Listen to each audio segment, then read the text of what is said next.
down again. Rise up. Long time I broke the chains. I think it would, if I would think about what describes me, it would definitely be as an artist. I think about things and, creatively. I've always wanted to create things and wanted to work within the imagination. So I think definitely I'd say I'm an artist. My mother was a single mother. She went from job to job. She had a very humble beginning. My mother had to sacrifice her education to help her siblings. And so she was the breadwinner. She was the person always trying to, provide food, and there were times when things were hard. I remember one time in particular, when she was laid off in December, laid off from work now, and it was really difficult because my mother is somebody, she's a worker. If my mother had the chance to get an education and to be what she wanted to be, my mother would be one of the persons in Belize that you would say, wow, because she's a worker. She doesn't like handouts. My mother's a worker. So the reality for me as a child was that maybe I might not grow up to be what I would want to be. Maybe I might not be able to go on stage as I might want to.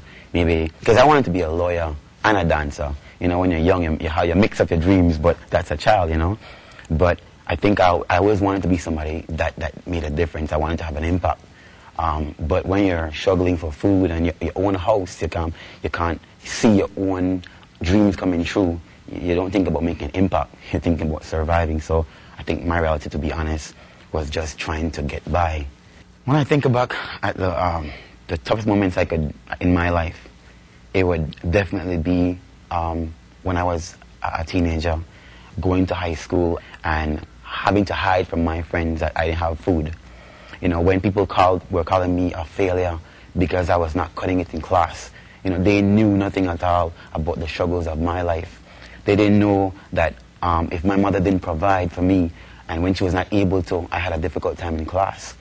When teachers made a mockery of me because they thought I was dumb, and also teachers, and not specifically teachers, but there were some teachers that were very rude to me, and but there were also teachers there who were very nice to me, who were very supportive of my dreams.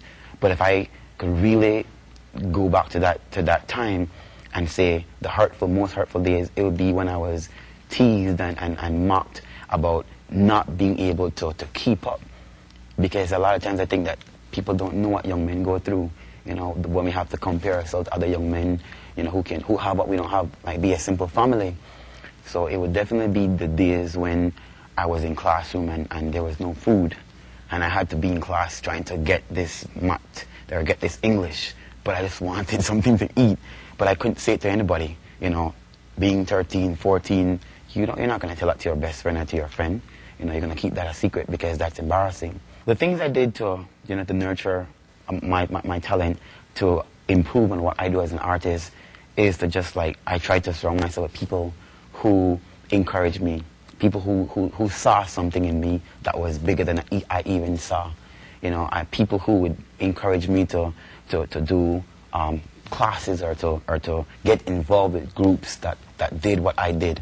I could definitely remember Miss Beverly Smith Lopez and giving me the first opportunity to do a workshop in drama, and Miss Gloria Edwards, who were very instrumental in my life, allowing me to nurture, my creative skills, giving me the opportunity to shine. So definitely I would say putting people or getting people, attention that I knew could make a difference was one of the things that I thought that I know to this day has made an impact to have me develop the skills I have, at this point in time. Definitely going away to pursue a degree in arts has been a dream come true.